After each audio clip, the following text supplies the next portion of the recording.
Itong 1998 Toyota Sienna, palitan natin ng wiper arm. Saan yan? Yung naputol wiper arm bolt niya. Yan, papalitan natin. Ito yung parts.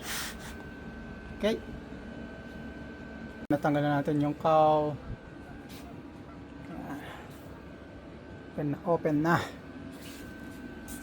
Then na, tanggalin na natin to.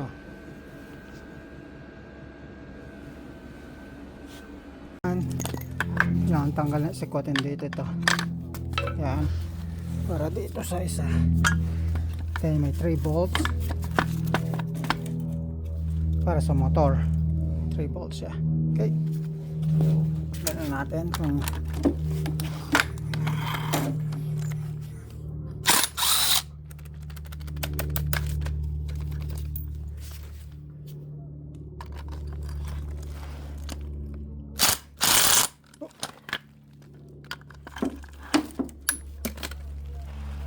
ayan, natanggal na natin.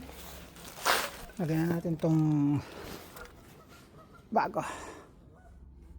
Ganyan. Okay. Yan, napalitan na natin. Ilagyan na natin yung bago. I-ano muna natin to. Lagyan natin ng itong viscosity grease. Okay. Itong dito.